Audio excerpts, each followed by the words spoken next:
Telangana government కొత్త plan propose చేసింది. ఈ ప్లాన్ ప్రకారం ఏందనంటే 2 బ్యారేజ్లు కడతారట. ఎక్కడ? తుమ్మిడిహట్టి దగ్గర. ఒకటేమో వార్దా నది దగ్గర, ఇంకొకటి మన వేన్ గంగా నది దగ్గర. ఈ రెండింటిని ఎట్లా కనెక్ట్ చేస్తారు? ఒక కాంక్రీట్ బండ్తో కనెక్ట్ చేస్తారు. ఒక కాంక్రీట్ బండ్ కూడా ఇట పెట్టిన. మీకు అర్థమవుతుంది కదా?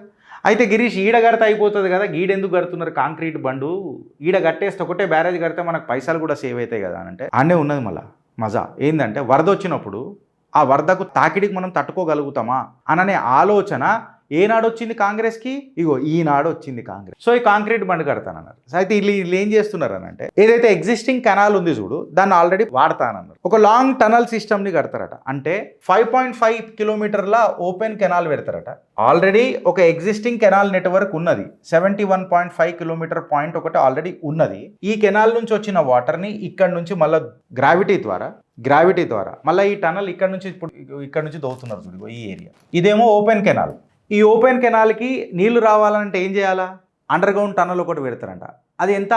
21 కిలోమీటర్ల టనల్ అంట. ఆ 21 కిలోమీటర్ల టనల్ల నుంచి ఏడుకొస్తాయి? ఓపెన్ కెనాల్కి వస్తాయి. ఈ ఓపెన్ కెనాల్ నుంచి ఏడుకోతే సుందిల్లా బ్యారేజ్ నుంచి ఎల్లంపల్లికి మళ్ళీ లిఫ్ట్ అవుతుంది. డిపిఆర్ కూడా సబ్మిట్ చేస్తామని చెప్పి రేవంత్ రెడ్డి సర్కార్ ఆల్రెడీ 71.5 కిలోమీటర్ ఏదైతే ఇది ఆల్రెడీ ఉందో అది ఆల్రెడీ ఎగ్జిస్టింగ్ అయింది కాబట్టి ఇక దీన్ని తీసుకొని ముంగడు పోదామని చెప్పి వాళ్ళు మాట్లాడుతున్నారు.